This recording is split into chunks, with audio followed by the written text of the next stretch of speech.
Rishi Sunak has pledged £50 million in defence aid to Ukraine as he met President Volodymyr Zelensky in his first visit to Kyiv since becoming Prime Minister. Mr. Sunak said it was deeply humbling to be in Kyiv and that the UK would continue to stand by Ukraine. Since the first days of the war, Ukraine and the UK have been the strongest of allies, Mr. Zelensky said. Following the meeting, the aid package is intended to counter Russian aerial attacks. The £50 million defense aid comprises 125 anti-aircraft guns and technology to counter deadly Iranian-supplied drones, including dozens of radars and anti-drone electronic warfare capability. Mr. Sunak also announced the UK will increase the training offer to Ukraine's armed forces, sending expert army medics and engineers to the region to offer specialized support. Sunak urges Russia to get out of Ukraine at G20. Has Putin's invasion of Ukraine failed? Searching for clues about Poland missile strike. It follows more than 1,000 new anti-air missiles announced by the UK's Defence Secretary Ben Wallace earlier this month. On his visit, the Prime Minister saw captured Iranian-made drones which have been used to target and bomb Ukrainian civilians in recent months.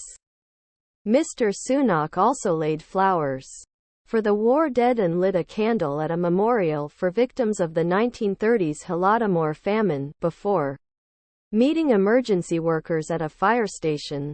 The Prime Minister said, I am proud of how the UK stood with Ukraine from the very beginning. And I am here today to say the UK and our allies will continue to stand with Ukraine as it fights to end this barbarous war and deliver a just peace. While Ukraine's armed forces succeed in pushing back Russian forces on the ground, civilians are being brutally bombarded from the air. We are today providing new air defense, including anti-aircraft guns, radar and anti-drone equipment, and stepping up humanitarian support for the cold, hard winter ahead.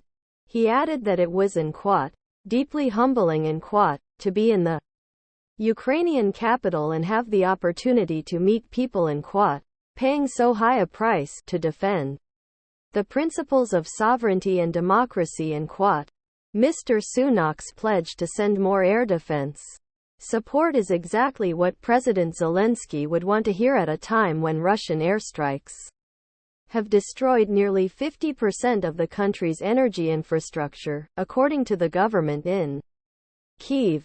The men's hopes for peace and a just outcome to the conflict may feel like distant prospects, but Mr. Sunak's promise to hold a reconstruction conference for Ukraine next year in London will be good news for the government and companies, which desperately need access to international finance. During the visit, Mr. Sunak also confirmed £12 million for the World Food Programme's response to Ukraine, as well as £4 million for the International Organization for Migration. Downing Street said the funding would help provide generators and mobile health clinics, with the UK also sending tens of thousands of extreme cold winter kits for Ukrainian troops. Labour's Shadow Defence Secretary John Healey tweeted, the government continues to have Labour's fullest backing to support Ukraine, reinforce NATO allies and confront Russia's aggression. Ukraine has been requesting assistance from Western nations in recent months, amid intense Russian aerial attacks on Kyiv and across the country. Earlier in the week, Russia hit Ukraine with one of its biggest barrages of missiles yet, days after its troops were forced to withdraw from Kherson. Kyiv was hit and there were strikes across the country, from Lviv in the west to Chernihiv in the north. That attack coincided with the G20 summit in Indonesia this week, where, in a virtual speech, Mr. Zelensky said he was convinced now is the time when the Russian destructive war must and can be stopped. Mr.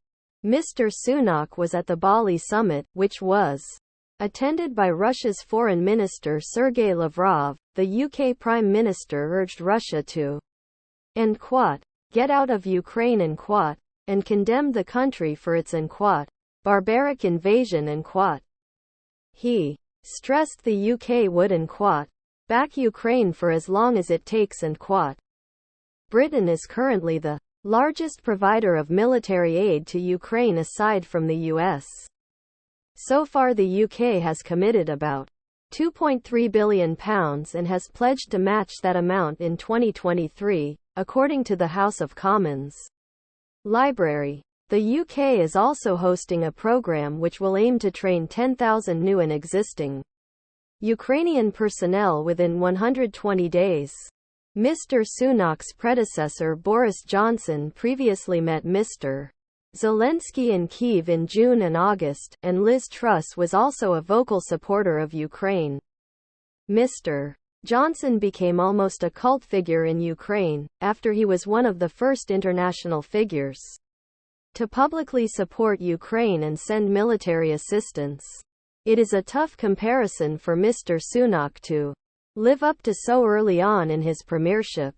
Many people in Ukraine do not know the new Prime Minister well, and they will want to see how committed he is to supporting the country.